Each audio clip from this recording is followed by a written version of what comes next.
नमस्कार.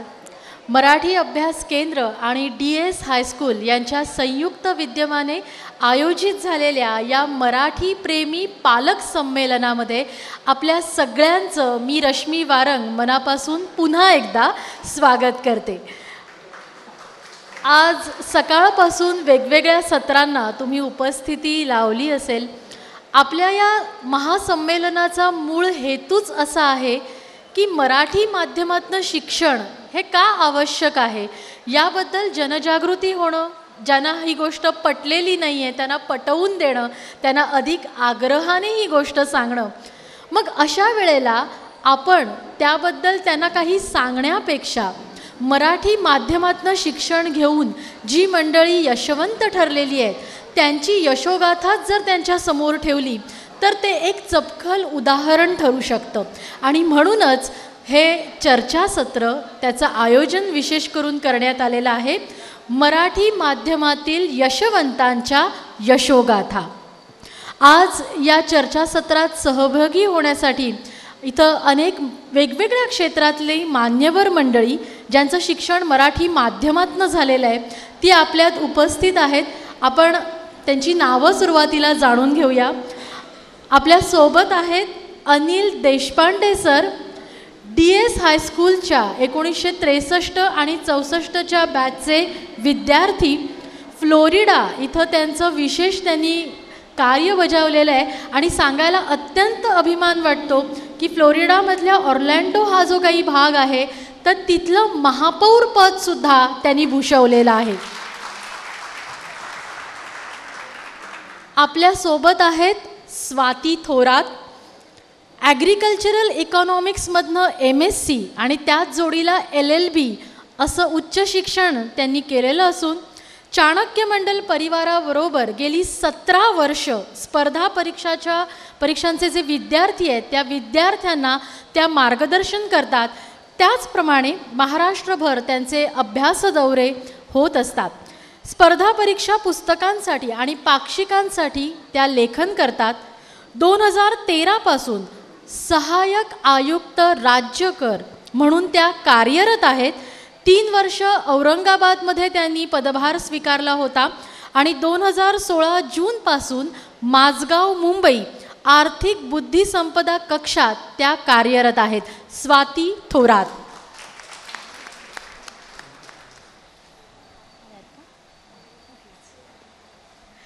आपल्यासोबत आहेत अभिनेता अंगद म्हस्कर. आपण असं म्हणतो ना की नेहमी रोज आपल्या TV माध्यमातून रोज आपल्याला भेटीला येणारी काही मंडळी असतात आणि ती त्यांच्या भूमिकांमधनंच इतकी आपलीशी झालेली असतात की वेगळी ओळख करून द्यायची खरं तर गरज उरत नाही. पण तरीसुद्धा गुंतता हृदय हे सारखी मालिका असेल किंवा सध्या स्टार प्रवाहावर चाललेली दुहेरी सारखी मालिका असेल, बाजीराव पेशवा म्हणून आपण त्यांना पाहिलेलं आहे आणि लोकमान्य एक युगपुरुष चित्रपटांमधले त्यांचे दाजी खरे आपण सगळ्यांनी अनुभवलेले आहेत. असं व्यक्तिमत्व अभिनेता अंगद म्हस्कर आज आपल्यासोबत आहेत. आपल्यासोबत आहे कबड्डीपटू मीनल जाधव. राष्ट्रीय स्तरावर कबड्डी खेळण्याचा अनुभव मीनल यांना आहे. सध्या त्या रेल्वेमध्ये नोकरीला आहेत. नॅशनल कॅम्पमध्ये त्यांची निवड झाली आहे आणि त्याच गडबडीत असूनसुद्धा त्यांनी आपल्या अधिकाऱ्यांकडनं खास परवानगी मागून त्या आपल्या आजच्या या सत्राला उपस्थित आहेत. 8 वेळा त्यांनी महाराष्ट्र राज्याचं प्रतिनिधित्व केलेलं आहे कबड्डी खेळासाठी आणि प्रो कबड्डी वुमन्स चॅलेंज स्पर्धेमध्ये आईस दिवाज या संघाचं त्यांनी प्रतिनिधित्व केलेलं आहे. मीनल जाधव. आपल्यासोबत आहेत ज्यांचा चेहरा आपल्याला ABP माझा या वाहिनीमुळे परिचित झालेला आहे अशा नम्रता वागळे. ABP माझा या वाहिनीच्या वृत्तनिवेदक, संरक्षण बातमीदार, गिर्यारोहक, एक्सप्लोरर आणि कलाकार म्हणून सुद्धा आपण त्यांना ओळखतो. रत्नागिरीतनं आलेली एक सामान्य मुलगी ते एक आघाडीची वृत्तनिवेदिका असा नम्रता यांचा प्रवास आपल्याला थक्क करणार आहे. कणखर वृत्तनिवेदिका म्हणून आपण त्यांना पाहतो. अनेकदा त्यांच्या वृत्तचर्चांमधनं बऱ्याच दिग्गज मंडळींना छान पेचात पकडण्याचं कामही त्या करत असतात, पण त्या पाठीमागे एक सृजनशील आणि संवेदनशील मनही दडलेलं आहे, कलाकार आहे, तो तितकाच महत्त्वाचा आहे. आपल्यासोबत आहेत नम्रता वागळे. आज आपल्यासोबत मंचावर आहेत डॉक्टर सुमित शिंदे. मानसिक आरोग्य, अपंगत्वांचं पुनर्वसन आणि बालविकास या क्षेत्रात बालरोग व्यावसायिक सल्लागार म्हणून ते गेली 13 वर्ष कार्यरत आहेत. याच DS हायस्कूलचे ते माजी विद्यार्थी आहेत. 2009 रोजी नेरूळ इथं बाल पुनर्वसन केंद्र आणि 2016मध्ये चाइल्ड रिॲक्ट फाउंडेशन याची स्थापना त्यांनी केलेली आहे. अनेक संस्था त्यांनी स्थापन केलेल्या असून त्या माध्यमातनं खूप वेगळ्या प्रकारचं आणि मोठ्या प्रमाणावरती आपल्याला काम होताना दिसतं. 2017मध्ये SMC म्हणजेच स्ट्रेस मॅनेजमेंट सेंटरची त्यांनी स्थापना केली आणि त्यांची ही जी विविध केंद्रं आहेत त्या केंद्रांवरती जवळपास 500हून अधिक मुलं त्यांना तिथं उपचारांचा लाभ घेता येतोय. असं हे व्यक्तिमत्व डॉक्टर सुमित शिंदे. आणि आज आपल्यासोबत मंचावर आहेत वैभव पटवर्धन. BE इलेक्ट्रिकल शिक्षण घेऊन सिमेन्समध्ये म्हणजे ऐरोली, ठाणे, बेलापूर या भागामध्ये सिमेन्समध्ये कार्यरत असलेलं हे व्यक्तिमत्व. इंजिनिअरिंग आणि मार्केटिंग या 2 क्षेत्रात त्यांचं काम अधिकतर झालेलं आहे. 11 वर्षांहून अधिक अनुभव त्यांना आहे आणि सध्या ते मॅनेजर पदावर कार्यरत आहेत. विशेष सांगायचं म्हणजे भारत आणि आशियाई देशांसाठी कॉम्पिटन्स सेंटर टीमचा ते भाग आहेत. या जोडीला संगीत, अभिनय आणि ट्रेकिंग या इतर आवडीनिवडीसुद्धा त्यांनी जपलेल्या आहेत. आपण सगळेच जाणतो, मध्यंतरी आपण वाचलो असेल वर्तमानपत्रात की व्यक्ती आणि वल्ली पुलंचं हे नाटक बालसंचामध्ये जे सादर झालं त्यातल्या पार्श्वसंगीतामध्ये सुद्धा वैभव यांचा सहभाग होता. शिवाय शिवबा या 80 कलावंतांच्या महानाट्यांचे संपर्क प्रमुख म्हणून ते काम करतात. अशी ही वेगवेगळ्या क्षेत्रातली दिग्गज मंडळी आज आपल्यासोबत आहेत, याचा निश्चितच आपल्याला आनंद होतोय. आणि म्हणूनच आपण सुरुवातीलाच सन्मानचिन्ह देऊन या सगळ्या मान्यवरांचा गौरव करूया. मी विनंती करते प्रनिल चौधरी यांना की त्यांनी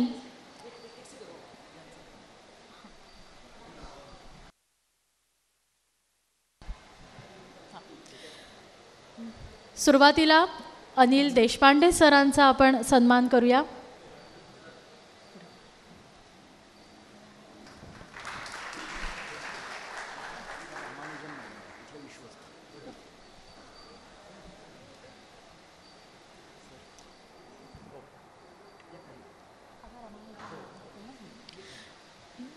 DS हायस्कूल ही जी शिक्षण संस्था आहे या संस्थेच्या विश्वस्त रामानुजन मॅडम आज आपल्यासोबत आहेत. मी त्यांना मंचावर येण्याची विनंती करते. यानंतर लक्ष्मी रामानुजन मॅडम आपल्यासोबत आहेत. त्यांचंही आपण एकदा जोरदार टाळ्यांनी त्यांचं स्वागत करूया. आणि त्यांना मी विनंती करते की स्वाती थोरात यांचा सन्मान त्यांनी करावा.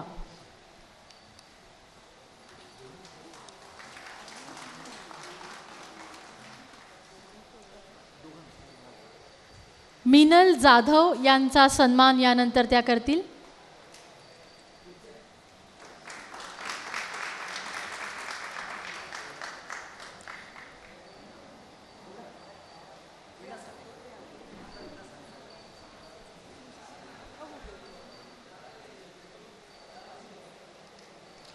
वीणा सानेकर मॅडम यानंतर पुढचा सन्मान करतील डॉक्टर सुमित शिंदे यांचा.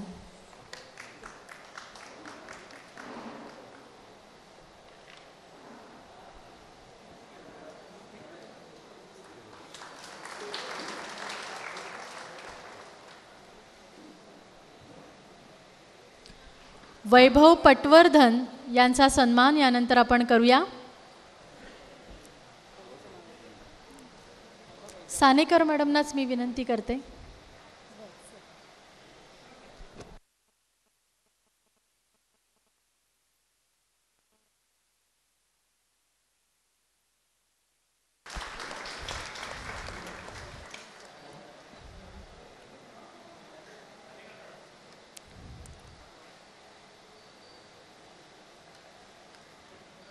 सानेकर मॅडमनाच मी विनंती करते की अभिनेता अंगद म्हस्कर यांचा सन्मान त्यांनी करावा.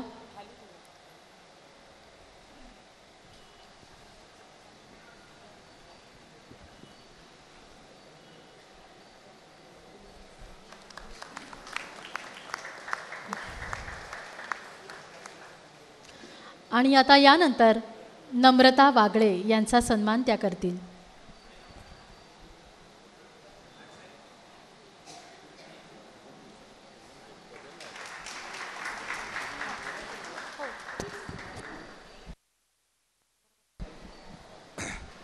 हे सगळे सत्कार करताना आम्ही जो काही माणसं इथे वर पाठवताना घोळ घातला आहे तो तुम्ही पाहिलेला आहे. हा मराठी शाळांच्या जगण्याचा अविभाज्य भाग आहे आणि ते रश्मीने सगळं सावरून घेतलं आहे. पण रश्मी फक्त आजची सूत्रसंचालक नाही आहे, रश्मी स्वतः एक यशवंत आहे आणि म्हणून मी प्रधान सरांना विनंती करतो की त्यांनी रश्मीला मानचिन्ह देऊन तिचा सत्कार करावा.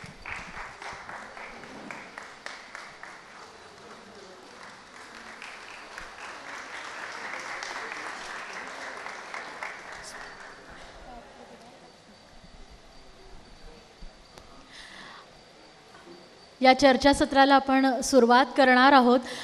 मुळात हा सगळा आजचा आपला कार्यक्रम आहे तो अनौपचारिक पद्धतीने पार पाडण्याकडे आमचाही कल असेल आणि तुम्ही जसा प्रतिसाद द्याल मला वाटतं की खेळीमेळीच्या वातावरणात गप्पा रंगतील अशी अपेक्षा करायला हरकत नाही. तुमच्याही मनात अनेक शंका असतील, प्रश्न असतील. कार्यक्रमाच्या या सत्राच्या शेवटाकडे जात असताना तुमच्या मनातल्या शंका आणि प्रश्न यांनासुद्धा ही मंडळी उत्तरं देणार आहेत. तर त्यामुळे आता हे सत्र सुरू करत असताना तुम्ही जर तुमच्या मनातले प्रश्न लिखित स्वरूपात इथल्या कार्यकर्त्यांच्या हाती सोपवले तर आपण म्हणजे वेळ आपला जाणार नाही नंतर. तर त्यामुळे तुमच्या मनात काही प्रश्न असतील, शंका असतील तर त्या आमच्यापर्यंत अगदी अवश्य येऊन द्या.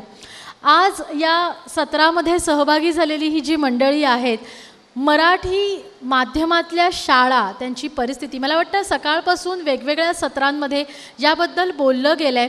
पण आता थोडंसं आपण काळाची चक्र मागे फिरवूया आणि थोडंसं भूतकाळात जाऊया. ज्या काळात मराठी माध्यमातल्या शाळांचा सुवर्ण काळ होता असं आपण म्हणूया आणि या सुवर्ण काळाचे साक्षीदार म्हणजे देशपांडे सर की ज्यांनी मराठी माध्यमातूनच शिक्षण घेतलं आणि फ्लोरिडा इथं जाऊन खास विशेष त्यांनी कार्यभार स्वीकारला. त्यांचा अनुभव कसा होता मला सुरुवातीला जाणून घ्यायला आवडेल सर, की आज या संमेलनाला उपस्थित राहत असताना भूतकाळातल्या शाळेशी निगडीत आठवणी, मराठी माध्यमात शिकणं आणि त्यानंतर एवढा मोठा पदभार स्वीकारणं हा सगळा अनुभव डोळ्यासमोरनं सरकतोय का?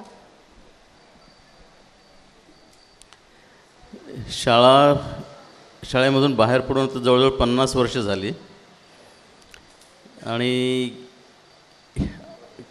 खरं तर आज इथे यायचं हे काही प्लॅन नव्हता. मी परवा अमेरिकेतून आलो, परवा रात्री. काल संध्याकाळी मला डॉक्टर दीक्षित आणि राजूचा फोन आला. भावानी सांगितलेलं असणार मला वाटतं.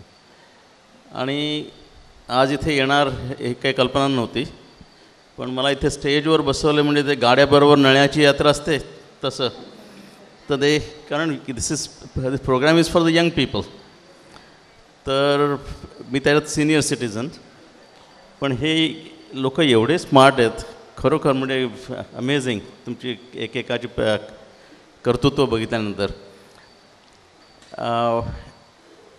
शाळा आम्ही होतो इथे तेव्हा खूप चांगल्या आठवणी आहेत. म्हणजे या शाळेचं नाव त्यावेळेला फार मोठं नव्हतं, परंतु कालच अशोक जोशी माझा वर्गमित्र आहे, तो इथे मुंबईलाच राहतो, त्याच्याशीच गप्पा मारत होतो की इथले शिक्षक आम्हाला खरे अगदी दर्जेदार शिक्षक होते आणि त्यामुळे शिक्षण अत्यंत चांगलं मिळालं. मगाशी हे जे म्हणत होते गोरेगावचे गृहस्थ की आता प्रेशर परीक्षांचं वगैरे खूप जास्त आहे, तसं त्यावेळेला वाटलं नव्हतं आपल्याला आणि त्यामुळे स्वच्छंदपणे सगळं शिक्षण झालं होतं. आता ते सगळीकडेच बदललेलं दिसतं, म्हणजे ते मराठी मीडियम असो की इंग्लिश मीडियम असो. परंतु आजचा जो मुख्य विषय आहे की मराठी शिक्षणात का पाहिजे, तर त्याच्याविषयी बोलावं तितकं कमी. परंतु खरोखर मला असं वाटतं की आपल्या मातृभाषेत शिकलेलं हे सगळ्यात चांगलं. भाषेचा आणि कल्चरचा एकमेकांशी संबंध एक दुसऱ्याशिवाय होत नाही. आणि मी बघतो बरेच माझे पुतणे वगैरे त्यांचे मैत्रिणी वगैरे इंग्लिश स्कूलमध्ये जे शिकलेले आहेत ते जरा त्रिशंकूसारखे वाटतात की धोबी का कुत्ता ना घर का ना घाट का. तर तसं बघितलं तर त्यांना वाङ्मयाचं काही चवच नाही. म्हणजे न इंग्लिशमधलं शिकले प्रॉपरली न मराठीतलं. आता मी मधून माझे इंग्लिश शब्द येणार, कारण झाली आता 45 वर्ष झाली तिकडे जाऊन देखील. परंतु जे मराठीमध्ये फाउंडेशन आहे ते खरोखर अजून आहे. म्हणजे त्या वाङ्मयाची जी कदर आहे ती अजून आहे. त्याच्या अनुषंगाने संस्कृत आणि जे बाकीचे वाचन वगैरे होतं अत्यंत मोलाच्या गोष्टी आहेत. कारण इंग्लिश मीडियममध्ये मुख्यतः युटिलिटेरियन इंग्लिश वापरलं जातं. इट्स नॉट रिअली असं दर्जेदार नाही आहे ते. एनिवेज मी जास्त बोलत नाही या बाबतीत. परंतु 1-2 वर्ष त्रास होतो. म्हणजे आणि ते तुम्ही आत्ता यांच्याशीच महाडिक सरांशी बोलत होतो की आम्ही 8वीपासून शिकायला लागलो होतो. आता हे 1लीपासून शिकवतात आणि बोलीभाषा देखील शिकवतात. सो मला असं वाटतं की हे खरोखर फारच उत्कृष्ट. म्हणजे इंग्लिशचं जे पाहिजे आहे आणि त्याची जरूर आहेच, शिक्षण मिळतं आहे आणि पण मूळ शिक्षण मराठीमधून होतं आहे. This is the best of both the worlds. So with that I will stop. काही प्रश्न असेल तर असू दे, otherwise I will stop here, कारण मुख्य प्रोग्राम इथे. नाही सर, धन्यवाद. पण तुम्ही सहभागी झालात आणि हा एक वेगळा मुद्दा जो तुम्ही सांगितलात की त्याच्यामध्ये केवळ एक उपयुक्ततावाद असतो काही वेळेला इंग्रजी शिक्षणामध्ये. आता ही सगळी जी मंडळी आहेत ही वेगवेगळ्या क्षेत्रातली आहेत. मुळात मराठी माध्यमातनं मी माझ्या पाल्याला शिकवायचं तर त्याचं करिअर होणार का, किंवा त्याला करिअरमध्ये काही अडथळे तर येणार नाहीत ना, हा सगळ्यात महत्त्वाचा आणि मूळ प्रश्न असतो पालकांच्या मनात, बरोबर. चला तर मग याच प्रश्नाचं उत्तर आपण यांच्याकडनं जाणून घेऊया की ह्या सगळ्या मंडळींनी करिअर इतक्या वेगवेगळ्या क्षेत्रात केलं, त्यांचं काही अडलं का, त्यांना काही असे प्रश्न जाणवलेत का. मी सुरुवात करेन स्वाती यांच्यापासनं. स्वाती, तुमचं शिक्षण मराठी माध्यमातनं झालं, शाळेविषयी आणि मुळात मराठी माध्यमात जे शिक्षण झालं त्याविषयी तुमचा अनुभव सांगा.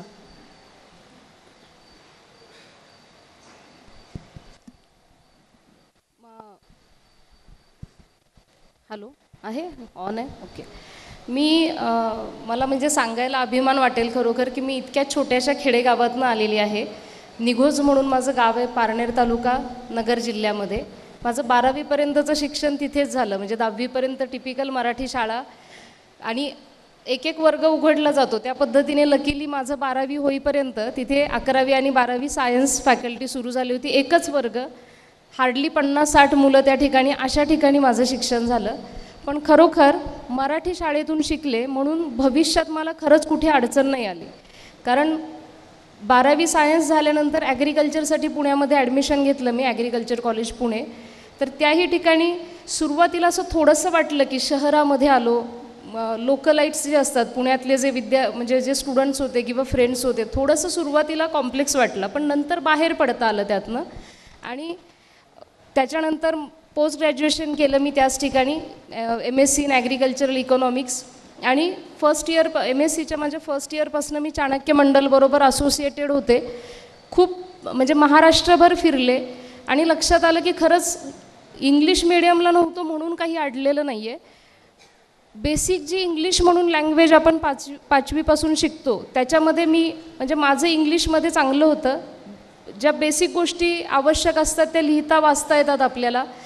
Graduation post graduation obviously technical education जे आहे ते सगळं इंग्लिशमधूनच असतं, पण त्याही ठिकाणी मला कधीच वाटलं नाही की मी 10वीपर्यंत इंग्लिश मिडियमला नव्हते म्हणून मला काही अडचण होती, असंही कुठे झालं नाही. आणि मग मी स्वतः स्पर्धा परीक्षा दिल्यानंतर आत्ता कामकाज करताना सुद्धा कामाच्यासाठीचं जेवढं इंग्लिश आहे ते आपोआप आपल्याला जमतं, म्हणजे तेवढी डेव्हलपमेंट आपली झालेली असते. आणि हाच मुद्दा धरून मला एक सांगावंसं वाटेल की ज्या वेळेला आपण मातृभाषेतून शिकतो त्यावेळेला आपला विचार करण्याच्या कॅपॅसिटी जास्त चांगल्या डेव्हलप होतात असं मला वाटतं. म्हणजे सरांनी मगाशी अगदी छान वाक्य वापरलं की ना धोबी का कुत्ता ना घर का ना घाट का. म्हणजे आपल्याला इंग्लिश मिडियमवर टीकाही करायची नाही आहे, पण हे मी बघते कारण काही कलिगचे मुलं असतात किंवा माझ्या फॅमिलीमध्ये, म्हणजे मला एक असं उदाहरण द्यायला आवडेल की माझ्याच कुटुंबामध्ये एका बहिणीची 2 मुलं मराठी मीडियममधनं शिकलेत आणि एक मुलगी कॉन्व्हेंटला शिकली. त्या दोघांच्या डेव्हलपमेंटमध्ये प्रचंड फरक आहे. म्हणजे मी जर आज एखादा सामाजिक विषयावर त्यांना बोला म्हटलं तर मराठी मीडियमची मुलं निश्चितच जास्त चांगलं सांगू शकतात. आणि इंग्लिश मिडियमच्या मुलांमध्ये होतं काय की सरांनी जसं सांगितलं ना की कामापुरतं शिक्षण, म्हणजे हे खरंच जाणवतं की एखादा विषय जर त्यांना सांगितला तर त्यांना त्याचं गांभीर्य नसतं किंवा बोलताच येत नाही. म्हणजे इंग्लिश फक्त शाळेपुरतं एवढंच ते शिकलेले असतात. आणि आपण एक जर बघितलं तर खरं तर काय झालं असं कॉम्प्लेक्स वाटतो विनाकारण आपल्याला इंग्लिश भाषेबद्दलचा, पण असं खरंच नसतं. कारण काय झालेलं असतं की इंग्लिश मिडियमची मुलं फक्त यूज टू होतात, म्हणजे ज्या पद्धतीने आपल्या जिभेला सवय लागली आहे मराठी आपण फार सहज बोलू शकतो तसं इंग्लिश मिडियमचे विद्यार्थी इंग्लिशमधनं बोलू शकतात. पण याचा अर्थ असा होत नाही की ते फार खूप म्हणजे मराठी मीडियमच्या मुलांनी कमीपणा समजला पाहिजे किंवा ते पोहोचू शकणार नाही. आता माझ्या करिअरच्या बाबतीत मी आवर्जून सांगेन की सिव्हिल सर्व्हिसेसमध्ये 90% विद्यार्थी मराठी मीडियमचे सिलेक्ट होतात. म्हणजे विषय ज्या पद्धतीने लिहिले जातात, लँग्वेजेस आहेत, म्हणजे इंग्लिश आणि मराठी लँग्वेज इथे सुद्धा मुख्य परीक्षेला असते. तर मराठी मीडियमचे मुलं इंग्लिशचा पेपर निश्चितच छान सोडवतात, पण इंग्लिश मीडियमची मुलं मराठीचा पेपर चांगल्या पद्धतीने सोडवू शकत नाहीत. म्हणजे एक मला अगदी ॲड करायला आवडेल, आमच्या ऑफिसमध्येच एक आता इन्स्पेक्टर म्हणून काम करणारे आहेत, तर ते खूप वेळा ओव्हरऑल जे पासिंग रेशो असतो, समजा 500 मार्काला कट ऑफ लागला आहे मुख्य परीक्षेचा, तर त्यांना त्याच्यापेक्षा जास्त मार्क असतात, पण ते मराठीमध्ये फेल झालेले असतात. इतकी दुर्दैवाची गोष्ट आहे. UPSCच्या बाबतीत पण सेम आहे की केंद्र सरकारने सुद्धा परीक्षा मराठीतून द्यायला परवानगी दिलेली आहे. आणि हे बऱ्याच जणांना आपल्याला माहीत नसतं की आपल्यासाठी खूप क्षेत्र ओपन झालेली आहेत, मराठीतनं सुद्धा आपण या सगळ्या गोष्टी करू शकतो, तिथपर्यंत पोहोचू शकतो. तर हे म्हणजे माझ्या फील्डमधलं मला हे निश्चित सांगायला आवडेल की या ठिकाणी या फील्डमध्ये मराठी मीडियममधनं शिकलेल्या मुलांचं प्रमाण खूप जास्त आहे. म्हणजे फार कमी कॉन्व्हेंटची मुलं या ठिकाणी पास होताना दिसतात. तर खरंच असं काही वाटत नाही की इंग्लिश मिडियमला नव्हतो आपण म्हणून काही अडलं आहे, किंवा मला अगदी आवर्जून सांगावं असं वाटेल की मला खरोखर मराठी मीडियममध्ये आजही जे पालक विद्यार्थ्यांना आपल्या म्हणजे मुलांना पाठवतात खरंच अभिमान वाटतो आणि खूप छान आहे मराठीतली शिक्षण पद्धती. त्याच्यामुळे आपण त्याच्याबद्दल कमीपणा बाळगण्याचं खरं तर काही कारण नाही आहे.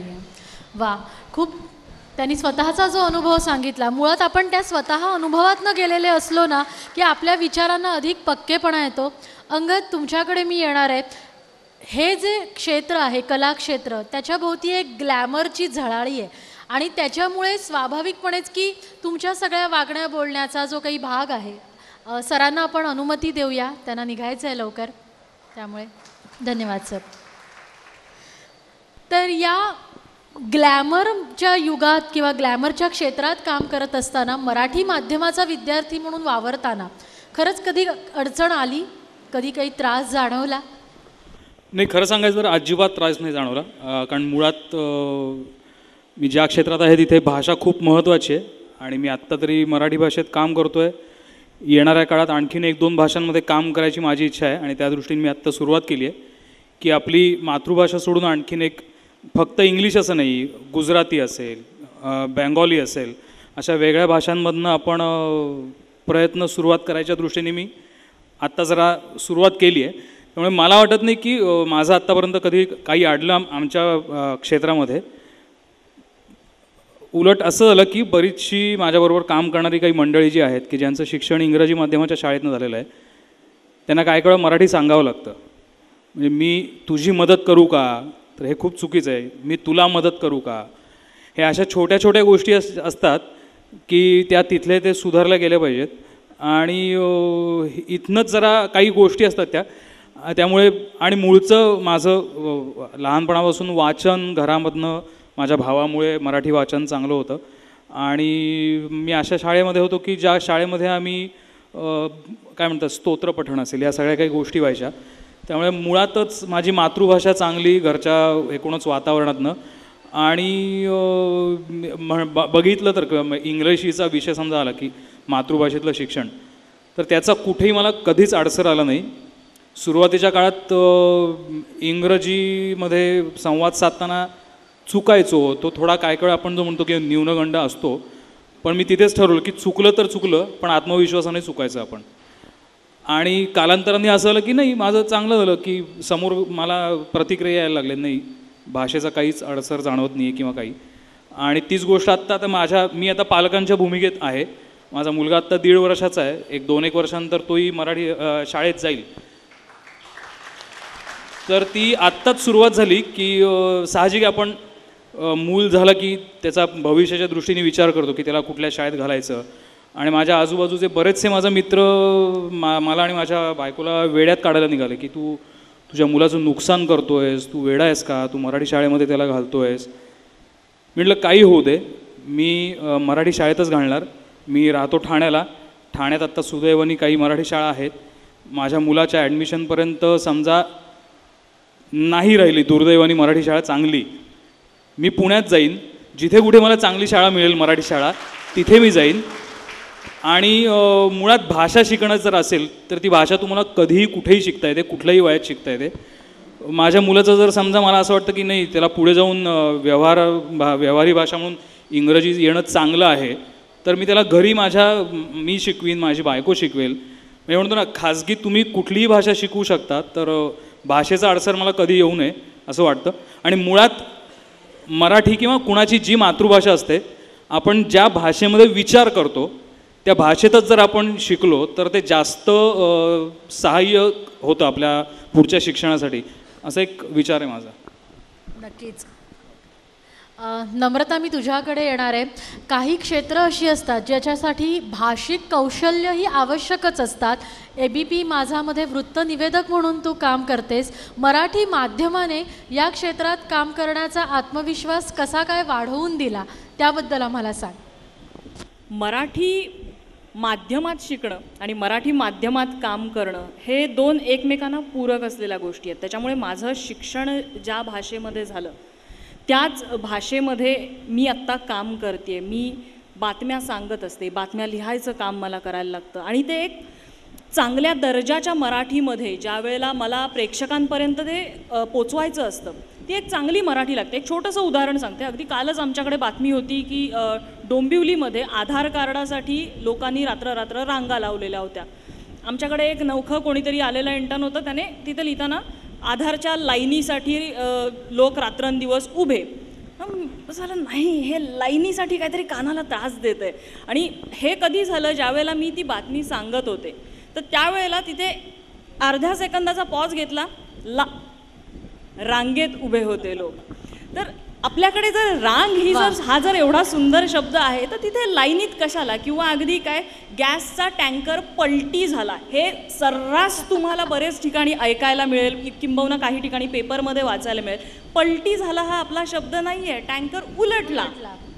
पलटला हा हिंदीतनं कुठनं तरी आणलेला अपभ्रंश केलेला शब्द आहे. तर अशा ज्या बारीक सारीक गोष्टी आहेत त्या भाषेचे बारकावे असतात, भाषेचं सौंदर्य असतं.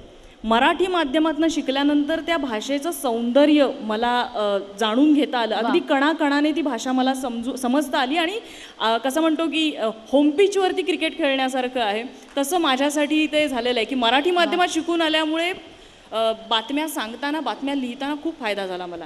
वा, हे अतिशय महत्त्वाचं की ज्या क्षेत्रात तुम्ही काम करता त्या क्षेत्राला पूरक आपलं माध्यम असणं सोने पे सुहागा असं म्हणायला हरकत नाही. मी डॉक्टर संदीप तुमच्याकडे येणार आहे. साधारणपणे पालकांच्या मनात असं एक असतं की वैद्यकीय क्षेत्रात जर जायचं असेल आपल्याला तर तिथे इंग्रजीला पर्याय नाही. मग मुलांना ते 11वीला ना त्या टर्म्स कळत नाहीत, त्यांना तो डोक्याला त्रास वगैरे होतो. तुम्ही याच DS हायस्कूलचे माजी विद्यार्थी आहात, तुमचा अनुभव कसा होता? ओके. मी हुशार विद्यार्थी होतो, पण भाषेमध्ये ना मी सगळ्याच भाषेमध्ये मागे होतो. त्यातल्या त्यात मराठी बरी होती. आणि माझी इंग्लिश मराठी मीडियममध्ये असूनसुद्धा खूप वाईट होती. म्हणजे मी जर नापास झालो असेल तर ते इंग्लिशमध्ये. 8वीला मी इंग्लिशमध्ये नापास झालो. मला 14 मार्क मिळाले आणि मी पेपर आहे ना लपवून ठेवला होता. आणि जाता जाता पप्पांना माझा मित्र भेटला की काका सुमित नापास झाला आहे. तर त्या इंग्लिशमध्ये ॲक्च्युली थोडं टाईम घेईन सांगेन चालेल ना. तर तिथे इंग्लिशमध्ये पत्र होतं. पप्पांनी जाऊन बघितलं तर त्यामध्ये असं लिहिलं होतं की आईला पत्र लिहायचं आहे की तुम्ही हॉस्टेलमध्ये राहता आणि तुम्हाला आईला पत्र लिहायचं आहे की तुम्हाला पिकनिकला जाण्यासाठी पैसे पाहिजेत. तर माझं पत्र असं होतं, dear mother, my mother, picnic mother, okay, money mother, send mother, thank you mother. हे मी आता खूप अभिमानाने सांगू शकतो. पण त्यावेळेस परिस्थिती खूप वाईट होती. म्हणजे मी थोडंसं अँटी बोलेल आणि मग ह्या विषयावरती येईन. 10वीला चांगले मार्क्स मिळाले आणि मला इंजिनियर किंवा डॉक्टरच व्हायचं होतं किंवा असं सगळे म्हणाले की तू हुशार आहेस, तू हुशार आहेस, तू हुशार आहेस, म्हणजे तुला प्रोफेशन चांगलंच मिळालं पाहिजे. सो मग मी सायन्स घेतलं. पण सायन्स घेण्याच्या आधी ॲक्च्युली परिस्थिती अशी होती की मला काहीच माहीत नव्हतं सायन्समध्ये काय आहे. आणि मग चांगले मार्क म्हणून SIS कॉलेजमध्ये ॲडमिशन मिळालं. आता तिकडे परिस्थिती अशी की तिकडे त्यांना ना हिंदी जमत ना मराठी येत. आणि तिकडे हे होतं की you have to speak in English only. आणि माझा असा प्रकार होता की I cannot speak English at all. मग तिकडे एक प्रोफेसर होते किटेकर, MY किटेकर. तर ते मला म्हणाले की son you don't have to worry, whatever you speak no you just speak, okay. तुम लोग मराठी मीडियम का बच्चा रहता है ना, उन लोगों में एक ही चीज़ बहुत ज़बरदस्त रहता है, आत्मविश्वास. तुम लोग किधर भी जाते हो ना उधर छा जाते हो, ओके. तो इंग्लिश बोलने के वक्त ये मत सोच कि तू सही बोल रहा है या गलत बोल रहा है, तू बोल. तर मग त्याच्यातून ना बरेच जोक झाले. तर एक जोक सांगतो तुम्हाला. पहिला म्हणजे जस्ट आम्ही कॉरिडॉरमध्ये उभा होतो आणि तिथून शर्मा मिस म्हणून होत्या, त्या जस्ट गेल्या होत्या. आणि तिथून मागून प्रिन्सिपल आले. आणि प्रिन्सिपल आल्यानंतर मग त्यांनी विचारलं, where is Sharma miss, she is gone, she has a lecture. मी म्हणलो sir she just passed away. म्हणजे मराठीत म्हणायला गेलं तर त्या गेल्या. पण मला काय माहिती, मी कॉन्फिडेंटली बोललो. तर त्यांना माझा बोलण्यातला शब्द नाही कळला, पण त्यांना माझा जो एक्सप्रेशन्स होते ते म्हणाले I can understand, I will go there. मला वाटलं की येस. नंतर माझा मित्र बोलला, अरे तू काय बोलला तुला माहिती आहे का. असा एक नाही दोन नाही पण बरेच गोष्टी होती ज्याच्यामध्ये इंग्लिश न आल्यामुळे प्रॉब्लेम होत होता. आणि 10वीपर्यंत मी मराठीमध्ये सगळं लसावी मसावी लघुत्तम सामायिक विभाज्य आणि महत्तम सामायिक जे काय आहे आता मला आठवत नाही, पण ते मराठी शिकल्यानंतर अचानक ते LCM आणि MCM झालं होतं काहीतरी, ओके. प्रॉब्लेम होता पण आपल्याला पुढे जायचं. मला फक्त लक्ष माहिती होतं की आपल्याला कुठेतरी पुढे जायचं आहे. मग त्यातून मार्ग निघत गेले. डिक्शनरी घेतली आणि डिक्शनरीमध्ये जे इंग्लिशमधले शब्द आहेत ते मराठीमध्ये, मराठीतले शब्द इंग्लिशमध्ये, आणि असं करण्यामध्ये ना मला 6 महिने लागले. आणि 6 महिन्यामध्ये मला 50 पैकी 4, 50 पैकी 3 मार्क्स मिळायचे.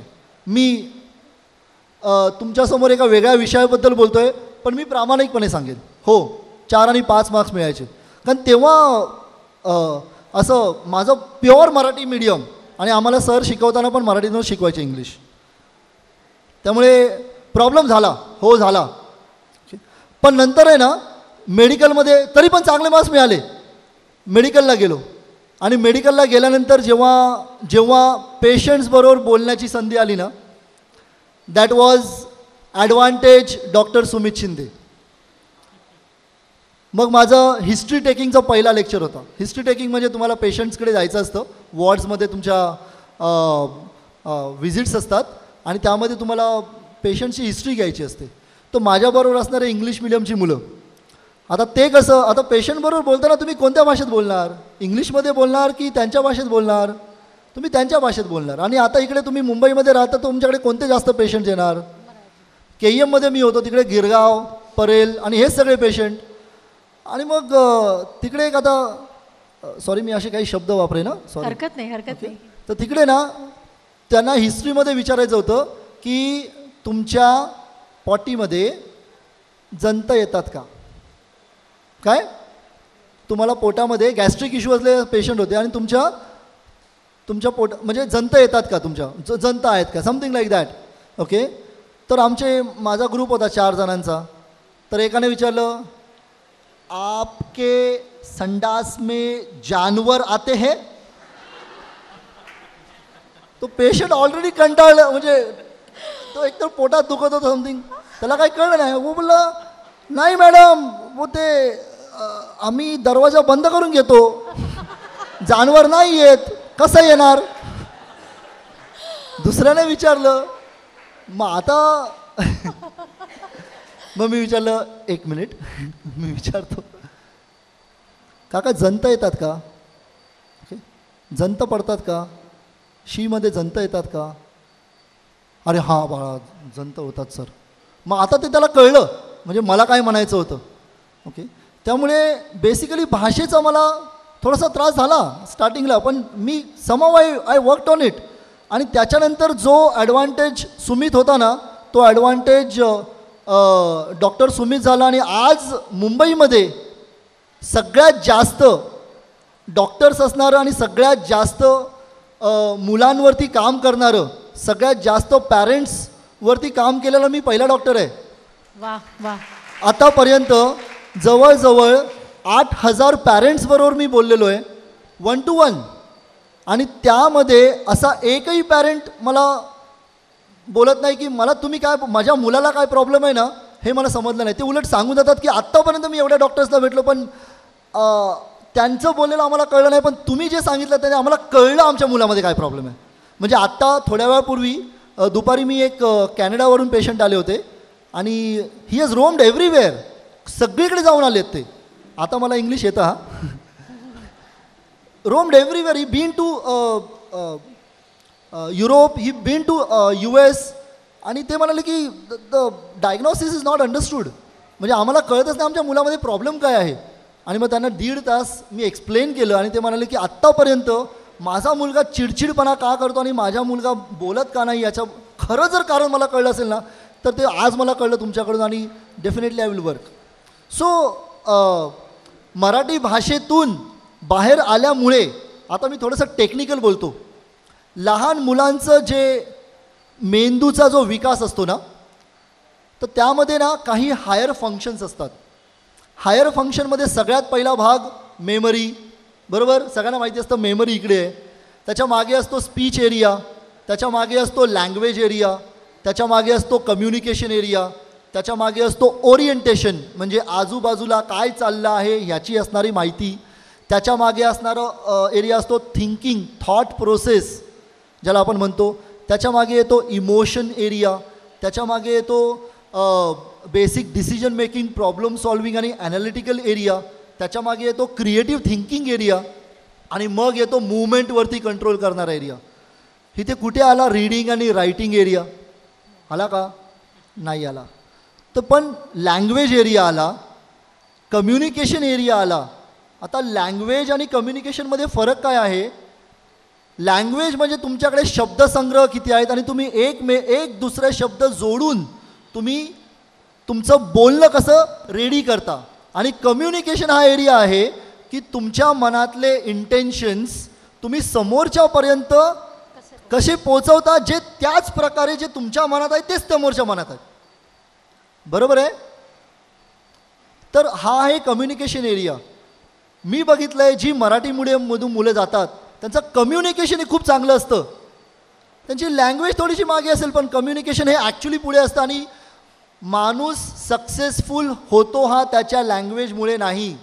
कदाचित मॅडम सर हे कदाचित जेव्हा कॅमेरासमोर जात असतील तेव्हा लँग्वेज ही स्वच्छ आणि हे असणं जरुरी आहे. पण जर तुमचं कम्युनिकेशन, जर तुम्ही समोरच्या बरोबर कम्युनिकेट नीट करत नसाल, तुमच्या मनातले इंटेन्शन जर समोरच्याला पटवून देत नसाल, तर तुमच्यातली असणारी इंग्लिश, तुमच्यातली असणारी कोणतीही लँग्वेज तुम्हाला मदत नाही करत. तर हे जे एरियाज आहेत हे पहिले 9 वर्ष डेव्हलप होतात. आणि हे एरियाज प्रॉपरली जर एका भाषेतून जर डेव्हलप झाले, नंतर तुम्ही त्यांचं ट्रान्सलेशन 10 भाषेतून करू शकता. पण म्हणजे माझी थॉट प्रोसेस, थिंकिंग, माझे लँग्वेज, माझं कम्युनिकेशन एरिया हा मराठीतून डेव्हलप झाला होता. आणि त्याच्यानंतर त्याला इंग्लिशमध्ये ट्रान्सलेट करायला मला जास्त वेळ नाही लागला. पण जर मी घरी मराठी बोललं जातं आहे, बाजूला हिंदी बोललं जातं आहे, शाळेमध्ये इंग्लिश बोललं जातं आहे, आणि त्या मुलाला जेव्हा कम्युनिकेट करण्याची वाळी येते ना, तर ते प्रॉपरली कम्युनिकेट नाही करू शकत. ते स्वतः ते संवाद नाही साधू शकत प्रॉपरली. हे मी बरेच इंग्लिश मिडियमच्या मुलांमध्ये बघितलेले जे मराठी मीडियम म्हणजे मराठी घरातली जी मुलं आहेत. सो मी असं म्हणेन की yes, advantage doctor Sumit Shinde and is going ahead.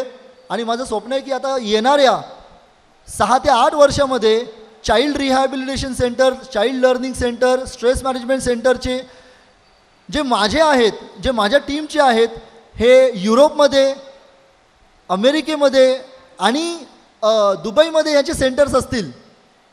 Thank you. अजून काय बोलू? वा, ॲडव्हान्टेज सुमित यांनी वैद्यकीय भाषेत आणि फार सहज सोप्या भाषेमध्ये पालकांच्या मनातली ही जी एक शंका होती की अशा क्षेत्रात काम करताना किंवा करिअर करताना मुलांना अडचणी येऊ शकतात का, त्याचं इतकं छान उदाहरण दिलं. आज या मंचावर इतक्या वेगवेगळ्या क्षेत्रातली मंडळी आहेत. मीनल, तुमच्याकडे येत असताना राष्ट्रीय स्तरावर कबड्डी खेळण्यासाठी ज्यावेळेला तुम्ही जाता, वेगवेगळ्या राज्यातनं आलेली मंडळी असतील, मग तिथे तुम्हाला मराठी माध्यमातनं मी शिकून तिथे जाते म्हणून त्यांच्याशी संवाद साधताना कधी अडचण आली का, किंवा काही फायदा झाला का मराठी माध्यमात शिकून तिथं गेल्याचा? मी ज्या विभागात राहते, माझ्या घराच्या बाजूलाच अगदी 2 इंग्रजी माध्यमाच्या शाळा आहेत. पण जेव्हा आता आम्ही 3 भावंडं आहोत, मी, माझी बहीण सायली आणि माझा भाऊ सौरभ, तर माझ्या पालकांना कधीच असं वाटलं नाही की मला आम्हाला तिघांनाही इंग्रजी माध्यमात शिकवावं. आमच्या थोडं पुढे महात्मा गांधी विद्या मंदिर मराठी माध्यमाची शाळा आहे. माझ्या पालकांनी आम्हाला तिघांनाही तिथेच शिक्षण आमचं पूर्ण केलं. पण माझ्या विभागात आजूबाजूला जे राहतात ती मुलं आहेत, त्यांच्यात मी हे बघितलं आहे की मुलींना मराठी माध्यमात शिकवलं जातं आणि मुलांना इंग्रजी माध्यमात शिकवलं जातं. म्हणजे अजून मला तो कळत नाही आहे की असं का करतात. माझ्या अगदी बाजूलाच राहतात त्यांचाही जो लहान मुलगा आहे तो कॉन्व्हेंटमध्ये शिकतो आणि मोठी मुलगी आहे ती मराठी माध्यमात, ती हे माझ्या शाळेतून शिकली. पण ती आमच्या शाळेतून पहिली आली होती. 10वीचा बोर्ड झाला होता तेव्हा ती पहिली आली होती. आणि तो मुलगा अभ्यास करतो. पण जे आता सगळ्यांनी हेच सांगितलं की मराठी माध्यमात शिकल्यानंतर जे संस्कार होतात ते मला वाटत नाही इंग्रजी माध्यमात होत असतील. आणि मी खेळाची सुरुवात 5वीपासूनच आमच्या शाळेतून केली होती. आणि माझ्या शाळेचे माजी सचिव इथे आले आहेत, मिलिंद चिंदरकर सर. मला वाटतं माझं शिक्षण पूर्ण होण्यामध्ये त्यांचा खूप मोठा हात आहे, माझ्या शाळेचा खूप मोठा हात आहे. कारण मला घरी अभ्यास करायला जागा नव्हती. म्हणजे आम्ही छोट्या खोलीत राहतो, आजूबाजूला क्राऊड असल्यामुळे, खूप आवाज असल्यामुळे अभ्यास करायला तेवढं तसं मिळायचं नाही. पण मला सरांनी आम्हाला म्हणजे सगळ्याच खेळाडूंना आमच्या शाळेमध्ये वर्ग उपलब्ध करून दिले. आम्ही शाळेत 11-11, 12-12 वाजेपर्यंतही अभ्यास केलेत रात्रीचं. आणि 10वीनंतर जेव्हा मी 10वीला मला 92% मार्क मिळाले होते, त्यामुळे मला सरांनी सायन्समध्ये आम्ही ॲडमिशन घेतलं होतं. त्याच्यामुळे थोडा त्रास झालेला, काही इंग्लिश वर्ड्स खूप मोठे होते, प्रोनाऊन्स करायला जमायचे नाहीत. पण सरांनी त्याच्यासाठीही इंग्लिश जे स्पोकन इंग्लिशचे आमच्यासाठी त्यांनी क्लास ठेवले होते, डिक्शनरी अवेलेबल करून दिल्या होत्या. त्याच्या मदतीने आम्ही 12वीचं शिक्षण पूर्ण केलं. त्याच्यानंतर डिग्रीला मी BSc IT घेतलं होतं. ते पूर्ण मी 13वी, 14वी आणि 15वी हा 3 वर्षाचा अभ्यास मी शाळेत बसून केला आहे. आणि मीच नाही, माझी बहीण आहे सायली जाधव. ती आता इराणमध्ये झालेल्या एशियन चॅम्पियनशिपमध्ये तिने भारताचं प्रतिनिधित्व केलं आणि तिला सुवर्ण पदक मिळालं आहे. आम्ही दोघींनीही महात्मा गांधी शाळेमध्येच राहून शिक्षण पूर्ण केलं होतं. आणि मग आत्ता मी 15वी पूर्ण व्हायच्या आधीच माझ्या हातात जॉब होता. म्हणजे 15वीचं लास्ट सेमिस्टर मी दिलं नव्हतं आणि मला जॉब मिळाला होता. कॅम्प आता भारतीय रेल्वे संघाचं मी प्रतिनिधित्व करते, त्याच्यामुळे गव्हर्मेंट जॉब असल्यामुळे तिथे एक्सक्यूज देता येत नाही. त्याच्यामुळे मी कॉलेज अटेंडच केले नव्हते. अभ्यासाचा खूप लोड होता. मी एका महिन्यामध्ये 6 पुस्तकांचा अभ्यास एका महिन्यामध्ये पूर्ण केला होता आणि ते सुदैवाने मी पास झाले त्याच्यामध्ये. आणि आता मी जिथे आहे तिथे पूर्ण भारतात जी रेल्वे आहेत, आपल्या भारतात एकूण 17 रेल्वेज आहेत. त्या 17 रेल्वेजमधून म्हणजे काही मुली पंजाबमधून आहेत, हिमाचलमधून आहेत, कर्नाटकमधून आहेत.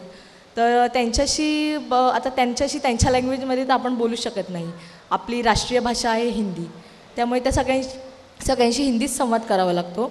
आणि मला असं वाटतं त्यांच्यापेक्षा आता मी मराठी माध्यमातून शिकली आहे, तर त्यांच्याशी जास्त इंग्लिश मला बोलता येतं असं मला वाटतं. वा. आणि मला काही त्रास झाला नाही. मी मराठी माध्यमातून शिकून गेले, अभ्यासात हुशार होते, त्याच्यामुळे मला इंग्लिशही शिकताना काही फारसा एवढा त्रास झाला नाही. खूप छान. हा जो अनुभव तिने सांगितला ना, की शाळेने आपले दरवाजे उघडे करून दिलेत, रात्री 11-12पर्यंत बसा आणि अभ्यास करा. मला वाटतं हे मराठी माध्यमाच्याच शाळांमध्ये होऊ शकतं, कारण मराठी शिक्षक हा त्याच्या निवृत्तीनंतरसुद्धा आयुष्याच्या अखेरपर्यंत त्याच भूमिकेत असतो आणि त्याच्यात आर्थिक गणितांचे फायदे तोटे नसतात. आणि त्यामुळे एकदा एखाद्या विद्यार्थ्याला विद्यार्थी म्हणून स्वीकारलं की आयुष्याच्या शेवटापर्यंत अनेक शिक्षक मी असे पाहिले आहेत की त्या विद्यार्थ्याला वेगवेगळ्या प्रसंगामध्ये साथ देत असतात. याचं हे उत्तम उदाहरण म्हणता येईल. वैभव, तुझ्याकडे आता मी येणार आहे. सिमेन्स ही कंपनी जर्मन कंपनी नाही का, मग तिथं मराठी माध्यमातला हा विद्यार्थी आज इतक्या मोठ्या पदावर काम करतोय. तुला कधी अशा प्रकारची अडचण जाणवली का? सिमेन्समध्ये येण्याची जी प्रोसिजर आहे ती फार गमतीदार होती. म्हणजे एक छोटासा किस्सा सांगतो. मी सरदार पटेल कॉलेजमधनं इंजिनिअरिंग केलं. 10वी नंतर 11वीला ज्यावेळेला मी ॲडमिशन घेतली, म्हणजे संजय करमरकर आमचे इथे बसलेले, त्यांच्या प्रयत्नाने ते झालं होतं. कारण मुळात होतं असं की मराठी माध्यम आणि त्यातही त्यावेळेला मार्गदर्शन इतकं नव्हतं, त्यामुळे मुळात करायचं काय, 2च फॉर्म भरायचे, जी माहिती असलेली कॉलेजेस, आणि तिकडे ॲडमिशन घ्यायची. त्यात मिळालं नाही ॲडमिशन तर मग पुढे काय करायचा प्रश्न होता. पण ज्यावेळेला 11वीत असताना फिजिक्समध्ये फक्त 6 मार्क मिळाले, त्यावेळेला to be or not to be that is a question. म्हणजे टू बी म्हणजे बी इलेक्ट्रिकल व्हायचं होतं, तर ते होता येईल की नाही होता येणार हा मोठा प्रश्न पडला होता. आणि सगळंच डोळ्यासमोर उभं राहिलं की आता काही पुढे आपलं होऊ शकत नाही. पण मला असं वाटतं की हा प्रश्न पडायला पाहिजे. म्हणजे तो आपण जास्त पॉझिटिव्हली जर घेतला तर त्याचं वेगळं चित्र उभं राहू शकतं. आणि त्यानंतर फार इंग्रजीचा म्हणजे अभ्यास करायला सुरुवात केली.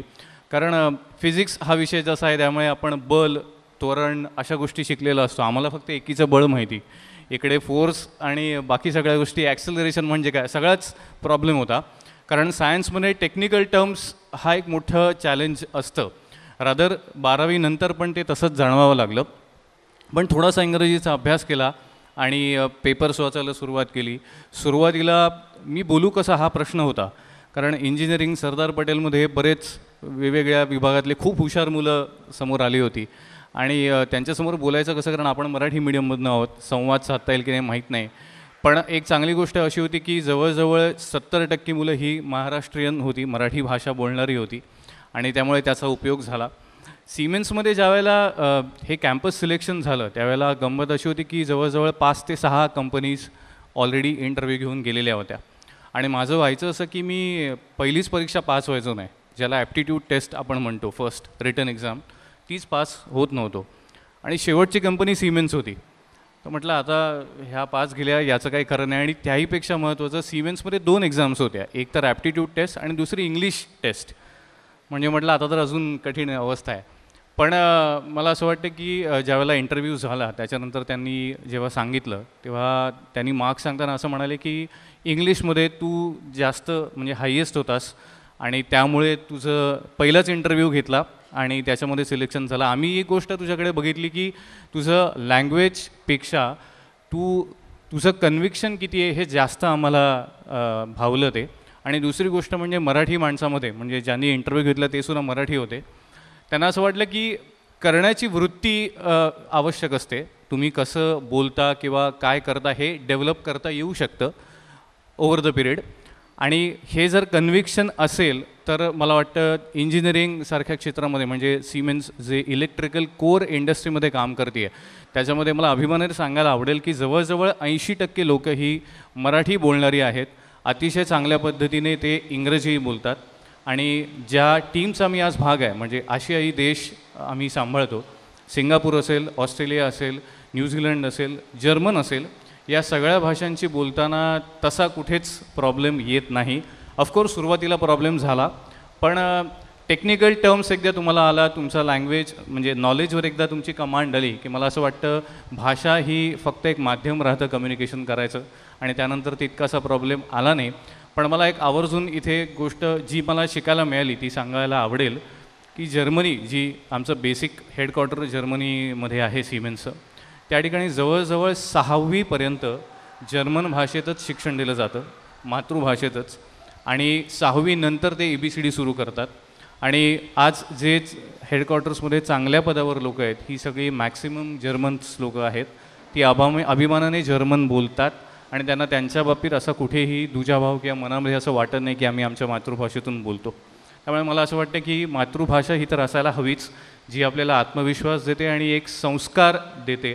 आणि मला वाटतं आज मी हे जे बोलू शकतो इतक्या सहज पद्धतीने हे जर मी मातृभाषेत शिकलो नसतो तर कदाचित मी शब्द शोधत बसलो असतो, कारण सगळ्याच शब्दांची जुळवाजुळव करून मग पुढे बोलावं लागतं. मला वाटतं की हा एक असा थोडक्यात अनुभव आहे. खूपच छान. आपण ह्या सगळ्यांकडनं मराठी माध्यमातनं ते शिकलेत त्याचा त्यांना झालेला फायदा याबद्दल जाणून घेतलं. पण प्रत्येकाचं करिअर वेगळ्या क्षेत्रात घडलेलं आहे. अंगद, मी तुमच्याकडे आता येणार आहे. मध्यंतरी वर्तमानपत्रात एक खूप प्रसिद्ध असा अभिनेता जो TV वर सध्या काम करतोय त्याच्या बोलण्यातल्या चुका दाखवणारं ते पत्र होतं की साध्या साध्या गोष्टी या मंडळींना मराठीतल्या येत नाहीत, ज्यांना फ याचे उच्चार येत नाहीत. याच्याबद्दल सातत्याने त्या पत्रात बऱ्याचदा त्या एकाच अभिनेत्याबद्दल लिहिलं गेलं होतं. मला असं वाटतं मग अशा पद्धतीची टीका जेव्हा इतर कलाकारांवर होते, कारण त्या कलाकाराने हे स्पष्टीकरण दिलं होतं की मी इंग्रजी माध्यमात शिकत असल्यामुळे माझं मराठी थोडं वीक आहे. तर मला असं वाटतं की तुम्ही जेव्हा त्या माध्यमात काम करता त्यावेळेला अशा पद्धतीच्या कुठल्याही प्रकारची सवलत मिळवणं किंवा मी इंग्रजी माध्यमात शिकलो आहे म्हणून माझं मराठी थोडं वीक आहे तर प्रेक्षकांनी ते समजून घ्यावं, हे चूक आहे. तुम्हाला असा अनुभव आला का आजूबाजूच्या सहकलाकारांचा किंवा या पद्धतीने की बाबा मी मराठी माध्यमात शिकल्यामुळे, तुम्ही जसं म्हटलं की शाळेमध्ये मला पठण वगैरे मला केल्यामुळे जिभेवर चांगले संस्कार झाले, तर हा जो एक आपण म्हणतो ना की मराठी ॲडव्हान्टेज, आता तो शब्द माझ्या पण तोंडात बसला आहे की मराठीत माध्यमात शिकल्याचा फायदा हा झाला अशा पद्धतीने आणि इतरांना मराठीचं ज्ञान अवगत नसल्याने झालेला तोटा अशा पद्धतीने, काय सांगाल? तुम्ही ज्या क्षेत्रात काम करताय किंवा ज्या माध्यमात काम करताय, आता तुम्ही मराठी म्हणजे आम्ही मराठी क्षेत्रात काम करतो, मराठी नाटकांमधनं, सिरियल्समधनं, चित्रपटांमधून, तर ही प्राथमिक अपेक्षा आहे की माझी मराठी भाषा चांगलीच असायला हवी. ती जर नसेल आणि मला मराठीत काम करायचं असेल तर त्याच्यावरती मी मेहनत घेणं गरजेचंच आहे. हे प्राथमिकता आहे. उद्या मी इंग्रजीमध्ये काम करायचं ठरवलं तर माझी किमान माझं इंग्रजी चांगलं पाहिजे. म्हणजे इंग्रजीत समजा 100 शब्द असतील तर मला ते 100 शब्द माहिती नसतील, 50च माहिती असतील, पण मला जे व्यक्त होण्याचं जे माझी जी भाषा आहे ती किमान चांगली असायला हवी. ही अपेक्षा करायलाच हवी, ती काहीच चुकीची नाही आहे. त्याच्यावरती स्पष्टीकरण देणं चुकीचं आहे की माझं मराठी वीक आहे म्हणून समोरच्यानी समजून घ्यावं. हे जिथे स्पष्टीकरण दिलं गेलं आहे तिथेच आपल्याला सगळ्या गोष्टी कळून जातात. मध्ये एकदा मी एक हिंदी चित्रपट केला होता आणि त्याच्यामध्ये मी एक मुस्लिम युवकाची भूमिका केली होती आणि त्याच्यामध्ये जसं आपल्यामध्ये अथर्व शीर्ष असतं आणि रामरक्षा असेल तसं एक आयतल म्हणून त्यांचे स्तोत्र म्हणतील की बाबा जेव्हा आपण संकटात सापडतो, जेव्हा आपण जसा एक देवाचा धावा करतो तसं मुस्लिम धर्मियांमध्ये ते एक आयतल कुर्सी म्हणून एक तो प्रकार असतो. तर ते मला सीनमध्ये म्हणायचं होतं आणि तिथे डबिंगच्या वेळेला ठीक आहे, म्हणजे डबिंग मलाच करायचं होतं, पण मग मी म्हणून उपयोगाचं नव्हतं की नाही मला जमणार नाही किंवा मला ते शक्य नाही आहे. मग अशा वेळी मी मेहनत घ्यायचं ठरवलं. मी माझ्याच घराजवळ एक माझा मित्र राहतो आबिद म्हणून, त्याच्याकडे गेलो. म्हटलं मला असा असा प्रकार हवा आहे. त्याने त्याचे कोणी गुरु होते त्यांना माझी गाठ घालून दिली. मी ते जवळजवळ 12-14 ओळींचं ते एक आयतुल कुर्सी जो काय तो प्रकार होता तो मी 4 दिवस घरी त्याचं वाचन केलं. त्या त्यांच्याकडे जाऊन मी त्यांच्याकडून शिकलो ते. आणि जेव्हा मी ते म्हणतो ना परफॉर्म केलं तर दिग्दर्शक होते स्वतः फिरोज अब्बास खान. त्यांना माहिती होतं की मी मराठी नाटकांमधनं वगैरे आलेलो आहे. तर मी त्यांनाच विचारलं की काही उणीवा जाणवलं का? नाही, कोई प्रॉब्लेम नाही. मग मला तिथेच जाणवलं की जर तुम्ही मेहनत घेतली, तुम्ही ज्या भाषेमध्ये काम करताय तर ती शिकणं तुम्हाला गरजेचंच आहे. फच्या इथे म्हणजे मराठी आपल्या भाषेत जर फ असेल तर तो फच आला पाहिजे. मी तुला भेटतो किंवा मला वस्तू भेटली, मला हे पेन भेटलं, या खूप प्राथमिक चुका आहेत मला वाटतं.